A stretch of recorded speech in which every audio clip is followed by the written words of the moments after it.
vector equation of a line.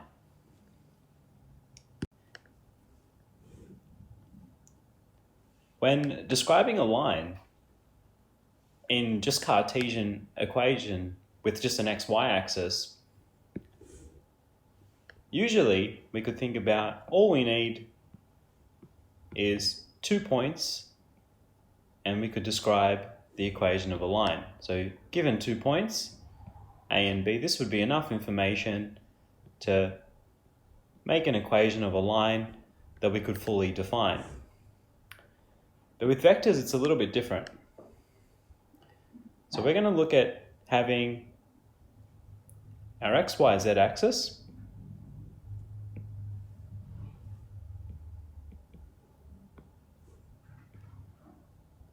and what do we need to know to form an equation of a line with vectors?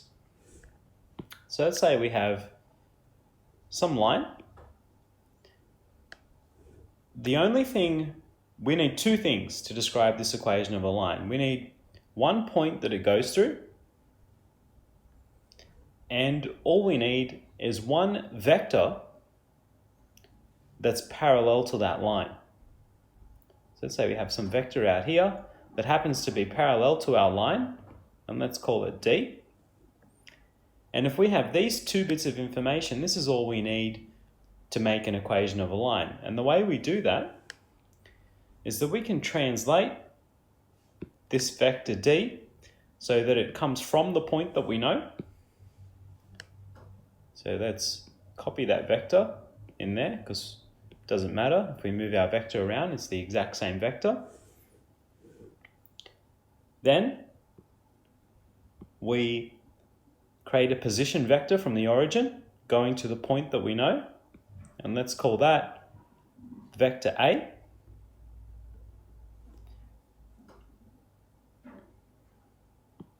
This vector D is going to some point out here.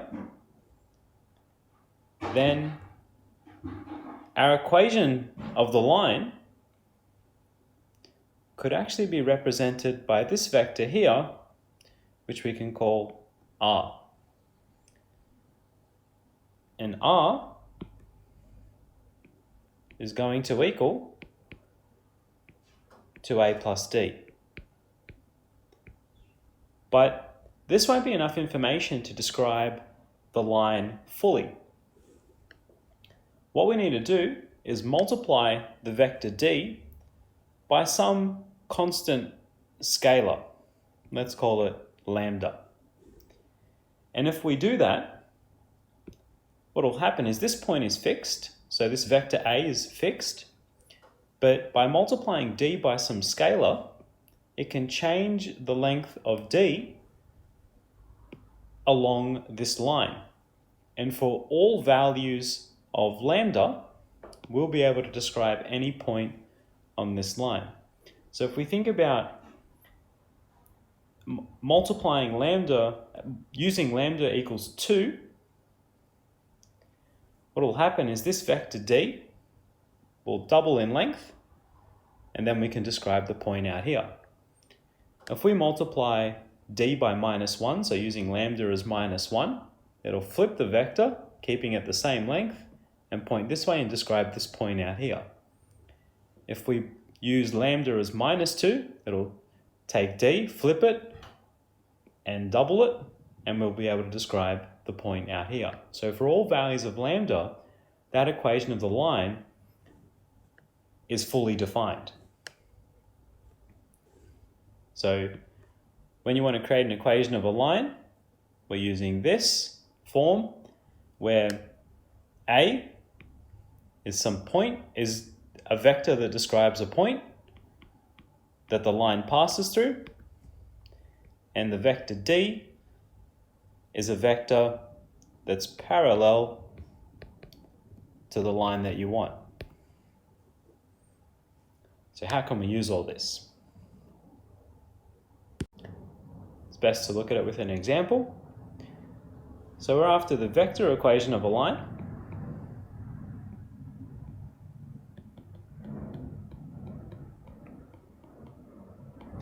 That's passing through the point A at 3 minus 1, 2, and parallel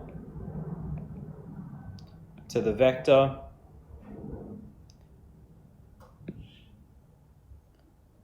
I plus 2j minus k.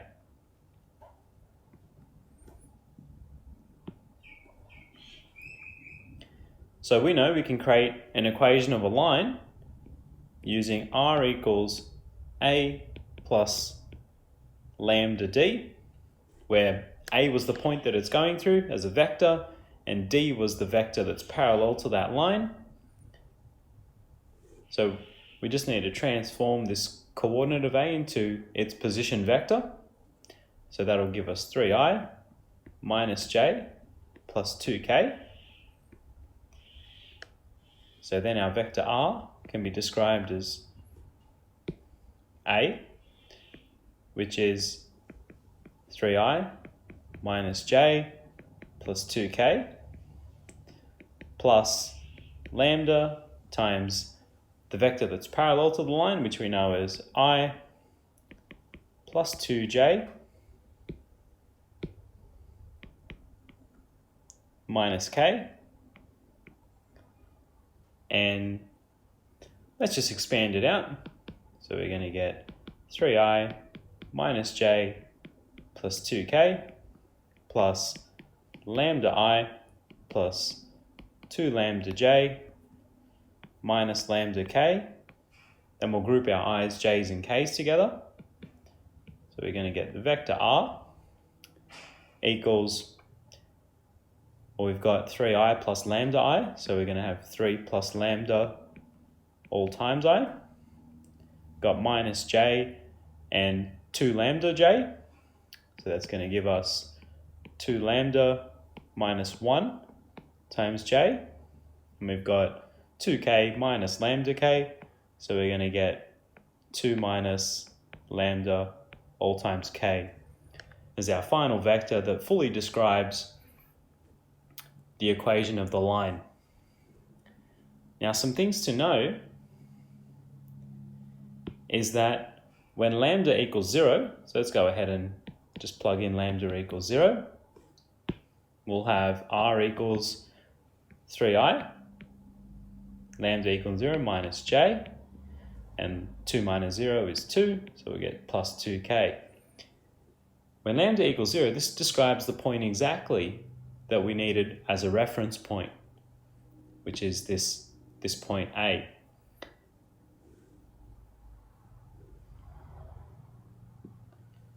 We can also